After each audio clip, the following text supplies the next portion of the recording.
Muy buenos días.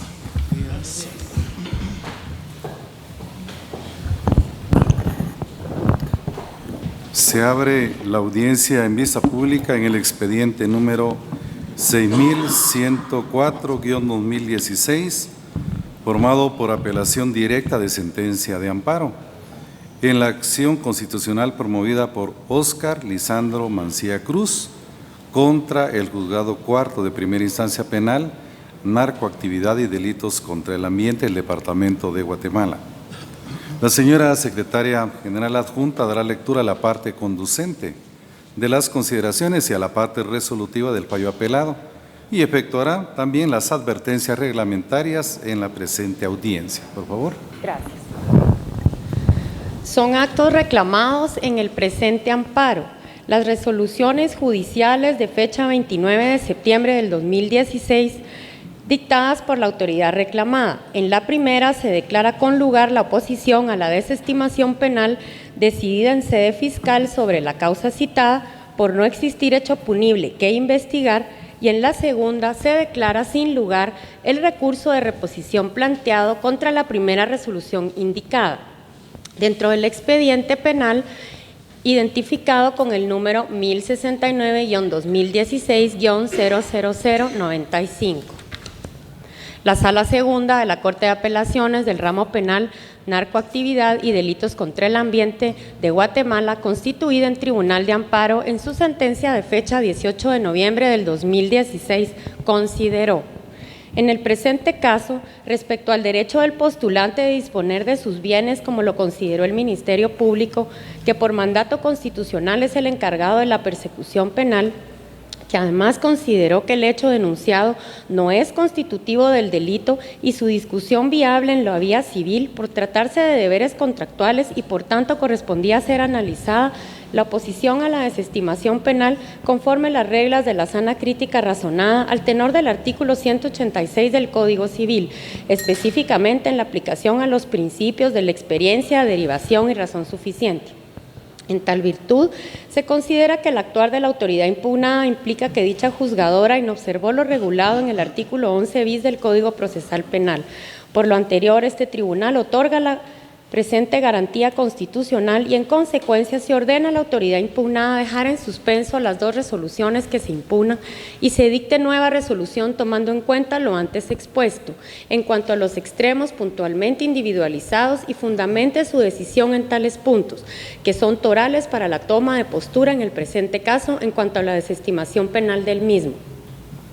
De conformidad con lo regulado en el artículo 45 de la Ley de Amparo, Exhibición Personal y de Constitucionalidad, es obligatoria la condena en costas cuando se declare procedente el amparo, pero en el presente caso este tribunal estima que la autoridad impugnada ha actuado de buena fe, motivo por el cual se le exime de su pago. El tribunal de primer grado, con base en lo antes considerado, resolvió: otorga el amparo solicitado por Óscar Lisandro Mancía Cruz, quien actúa con el auxilio del abogado Herbert Estuardo Oliva Rosales dentro del expediente penal relacionado promovido contra la juez cuarto de primera instancia penal, narcoactividad y delitos contra el ambiente de Guatemala.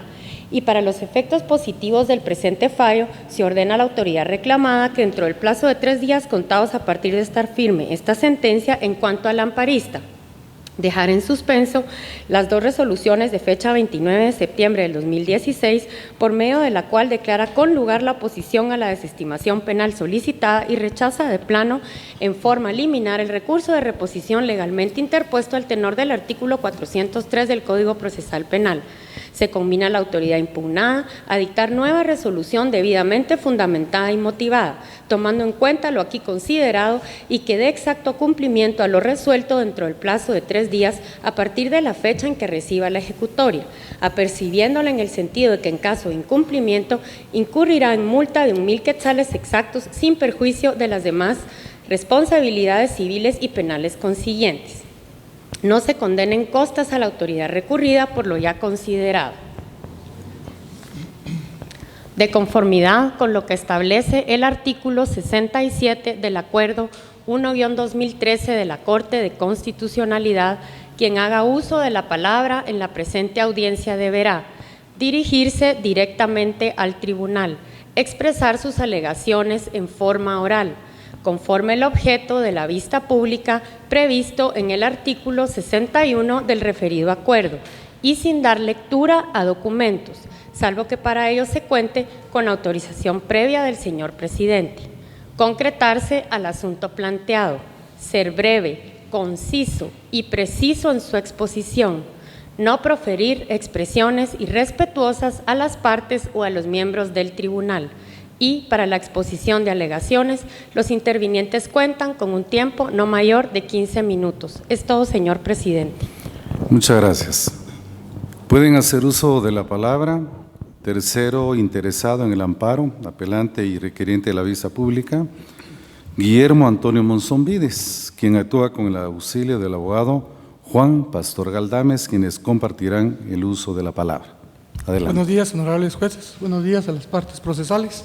El día de hoy yo voy a utilizar mi derecho de hablar, no desde un punto de vista jurídico, sino desde un punto de vista humano, al ser yo el agraviado. Estoy indignado realmente con la resolución que la sala otorgó el amparo definitivo, puesto que pues, la sala entró a conocer de fondo si había o no había un delito, no de las cosas o de las actuaciones que habían alegado los amparistas, que habían sido constitutivos de infracciones constitucionales. A modo de antecedente también, pues el señor Mancía Cruz es familiar mío. Nosotros habíamos pues prestado como patrimonio familiar, mi señora madre que ya falleció, mi hermana y yo, le prestamos una cantidad de dinero que fue para que él salvara su casa, porque lo iban a lanzar de la casa. Esto fue hace 9 años. Hace 9 años que él, con excusas, con engaños, nos ha venido alargando esta situación, hasta el punto de que él vino ahora y vende esta casa a una entidad panameña de la cual la representante es la esposa. Entonces, de ahí es donde yo vengo y donde hago mi denuncia por un delito que él cometió. Yo no estoy utilizando, como dice el abogado, que estamos utilizando el derecho penal para cobrarle. Yo estoy denunciando un delito. No estoy utilizando el derecho penal para cobrar ninguna cantidad de dinero, sino él utilizó, él hizo este cambio de posesión donde el Ministerio Público debió de haber investigado y no lo hizo. Y eso es la razón por la cual nosotros pusimos nuestra oposición a ese desistimiento en sede fiscal. Porque el Ministerio Público, la única actuación que él hizo fue hacer una junta conciliatoria y luego desestimó el caso. Entonces nosotros utilizamos nuestro derecho, nos opusimos a ese desistimiento y nos lo otorgaron, ¿verdad?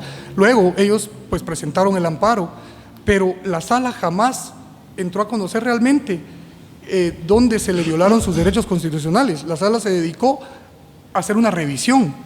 Y esas son, repetidamente ustedes, señores magistrados, han dicho que no se puede utilizar este tipo de recursos para revisar, porque si no es una sala de revisión, ¿verdad?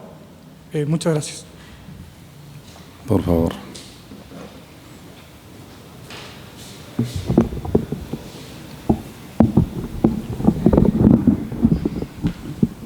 Muy buenos días, honorables magistrados de la Corte de Constitucionalidad. Muy buenos días a las partes procesales. Efectivamente, como ya a manera de antecedente, pues lo ha manifestado mi representado, quiero hacer mención de que la resolución a la cual la jueza Cuarto emitió en aquel momento, la emitió con fundamento en el artículo 302 del Código Penal, en cuanto a la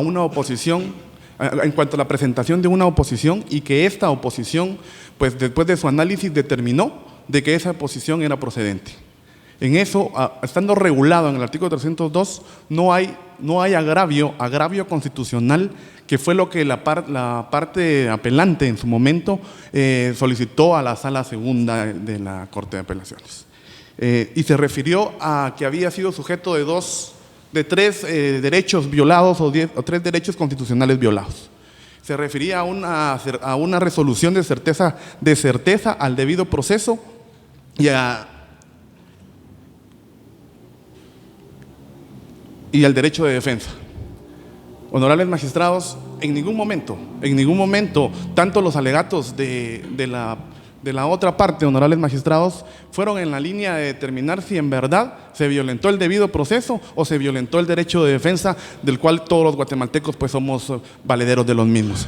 En todo el proceso se ha determinado y se determinó es que nosotros, o mi representado, de alguna forma ha utilizado, honorables magistrados, ha utilizado o pretende utilizar el derecho penal para cobrar una deuda.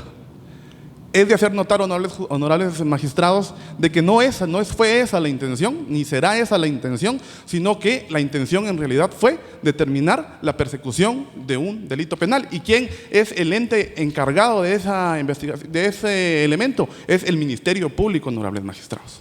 No el juez contralor. El juez contralor es el encargado de escuchar a las partes y de eso tomar la resolución. Y eso fue lo que sucedió en la resolución objeto del 29 de septiembre del año 2016. Es así, honorables magistrados, que los dos agravios, los dos razonamientos planteados en nuestra apelación, es uno, en primer lugar, es que la sala se extralimitó en sus funciones. Se extralimitó en sus funciones en carácter de tribunal extraordinario de amparo. No como una sala. La sala funcionó como que esto hubiera sido una apelación para revisar una sentencia o una resolución de juzgados ordinarios. Se extralimitó al mencionar de que dentro de este procedimiento se podía determinar que no existían delitos. Honorables magistrados, no es esa la función de la acción de amparo. Es de más decirlo porque es de conocimiento demasía de parte de ustedes, respetables magistrados, que la acción de amparo tiene otro fin, ¿verdad? Que es efectivamente el de respetar los derechos consagrados en la Constitución Política de la República. También, honorables magistrados, en el segundo agravio presentado, el razonamiento presentado de parte de nosotros, honorables magistrados, se establece que la sala, incluso, honorables magistrados, llegó a mencionar que el juzgado de instancia en su resolución debió de hacer objeto, incluso menciona el artículo 813 del Código Civil en cuanto a que debía haberse fundamentado en cuanto a este artículo, honorables magistrados. Es inaudito, es improcedente, no puede permitirse, honorables magistrados, que pueda utilizarse una acción de amparo para revisar una resolución de un juzgado de instancia. Ya hay infinidad de resoluciones emitidas por esta honorable sala, honorables, en cuanto a que la acción de amparo no es un elemento con el cual se puede utilizar o revisar una resolución de carácter de un juzgado ordinario.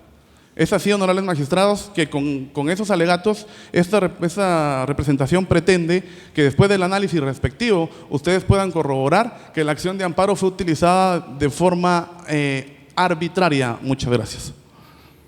Muchas gracias. A continuación, solicitante del amparo, hará uso de la palabra don Óscar Lisandro Mancía Cruz, quien actúa con el auxilio del abogado Herbert Estuardo Oliva Rosales. Muy buenos días, honorables magistrados de esta digna Corte de Constitucionalidad. Buenos días a las demás partes y público. Realmente, en base a un derecho mínimo, de mínima intervención, todos conocemos que hay límites del poder punitivo, que es lo que garantiza el Estado Social Democrático de Derecho. Hace buen tiempo, afortunadamente, lo que era la criminalización de deudas dejó de ser, y esto no lo digo yo. El artículo 17 de la Constitución Política de la República es muy claro en indicar que no hay prisión por deuda. Sin entrar al fondo si la deuda existe o no, porque no es el tema realmente que nos atañe acá, sí quisiera mencionar que el amparo que fue promovido por mí, patrocinado a través de mi persona como abogado director, era sobre el principio de legalidad. Es decir, es un principio que limita el poder del Estado y, como lo dice algunos tratatistas, el derecho penal no es para hacer un mecanismo de represión, sino un mecanismo de contención del poder punitivo. Bajo ese entendido, lo que hay aquí, el trasfondo de todo esto, honorables magistrados, aunque se ha insistido, y es parte de la estrategia de la parte contraria, es que hay un tema de hecho punible. Lo que aquí y en ningún foro de los que hemos estado he escuchado elementos tan importantes como es la tipicidad, tijuricidad y culpabilidad. Es decir, si conducta humana disvaliosa resulta imposible al ente persecutor, que sí es cierto, coincido con esto, que el artículo 251 constitucional establece que el ente persecutor es el Ministerio Público, pero el Ministerio Público también tiene límites, y los límites es el principio de legalidad. No puede actuar en aquellos casos donde no haya elementos subjetivos y objetivos del tipo penal. La denuncia fue presentada el año mayo de 2015, si no estoy mal en mi memoria, es decir, hace un par de años, y el 1 de febrero, parece que casualmente el día de hoy es 1 de febrero de 2017, el 1 de febrero de 2016, es decir, casi un año, el Ministerio Público llevó a cabo las diligencias de investigación que consideró pertinentes. Y si hubieran habido aquellas que el denunciante dice que no se le llevó a cabo, está el artículo 315 del Código Procesal Penal que permite poder, o el 116, en el caso del querellante, permite poder pedir una discrepancia y hacer ver los medios de investigación que en todo caso el Ministerio Público no los ha llevado a cabo. Esto no ocurrió y pasó un año y el Ministerio Público, luego de un análisis exhaustivo, que para mí hubiera sido tan simple, en 15 días se hubiera resuelto esto, determina que lo que aquí existe es, vuelvo a insistir, una deuda, aunque se quiera matizar de delito penal. Pero lo más importante es que el principio de mínima intervención hace que en todo caso a la hora apelante le quede la vía civil para poder acudir, porque lo que no han dicho acá, y yo se los voy a reiterar, honorables magistrados, es que hay un contrato de reconocimiento de deuda. Lo más alarmante es que los que firman ese documento como legítimos herederos de una persona que no lo es decir, no cuentan con esa titularidad, y eso es lo que no han dicho acá. Por lo tanto, si ellos acuden a la vía civil van a encontrar un tropiezo, pero puede ser superable. Pero ellos quieren acortar el plazo y volver a la época de Edad Media, donde el derecho penal se usaba para todo. Y bajo ese entendido no quisiera pensar como un derecho, como alguien que sí confía en un derecho penal de mínima intervención, que aquí se estén criminalizando deudas ante ustedes. Por lo tanto, consideramos que el amparo fue otorgado no porque la sala se ha extralimitado, como lo he escuchado, sino que el principio de legalidad obligaba a la sala, en base al artículo 42 de la ley de amparo, a examinar todo aquello que estuviera real y objetivamente relacionado con el caso. O sea, no es cierto que los honorables tribunales de amparo tengan que limitarse solo a la Constitución y a la ley de amparo. Ustedes, honorables magistrados, han resuelto en este foro constitucional temas de orden mercantil, civil y laboral. Todo el derecho va conexado, y lo que hizo la sala es entrar a determinar si lo que estaba discutiéndose, en todo caso, la juez lo había advertido bien, si existía o no una situación que motivara el mecanismo del derecho penal como medio de control social. Bajo este entendido, al día de hoy, en la apelación, con el respeto que me merece la contraparte, no he visto ningún agravio expresado en su apelación. Solo dice que la sala se extramitó, pero no, en todo caso, los honorables magistrados saben que para poder plantear un recurso de alzada se debe examinar, se debe hacer ver los motivos de impugnabilidad subjetiva y objetiva, los motivos de agravio en que incurrió la sala, que provocó la sala en su acto resolutivo. Yo no he escuchado acá esto. Han dicho que el Ministerio Público, han dicho que el amparista actuamos arbitrariamente y que la juez actuó correctamente, pero no ha dicho, la sala, señores magistrados, violó la norma tal por tal situación, y la interpretación o la aplicación indebida, en todo caso, debería ser superada mediante una interpretación de este modo. No lo han dicho. Entonces, esto les impide a ustedes poder advertir motivos de agravios de oficio, porque no es su función. Bajo ese entendido, consideramos que, aparte de todo, la sala respetó el principio de legalidad, del cual confiamos y solicitamos a ustedes que lo respeten, porque en la Convención Americana, incluso el artículo 7, numeral 7, dice que no puede criminalizarse deudas, y de ahí viene el artículo 17 constitucional. Y el artículo 46, que es sobre derechos humanos, habla que los tratados ratificados por Guatemala deben ser respetados, y deben ser parte de nuestro derecho interno. Por lo tanto, solicitamos a esta honorable Corte que bajo un examen riguroso, que bueno, no llevará más tiempo esto, y lamento mucho el tiempo que esto ha llevado, pero que se pueda determinar que la sala actuó apegado a derecho como un tribunal constitucional. Y lo que hizo valer en su fallo fue sencillamente el artículo 17 constitucional, la cual deriva el principio de legalidad penal, artículo 1 Código Penal, el nullum poena sine lege, que es un aforismo jurídico conocido por ustedes, pero sobre todo el artículo 2 del Código Procesal Penal, que es no puede existir proceso sin un hecho delictivo previamente establecido. Todo lo actuado en eso conduce a responsabilidad funcional.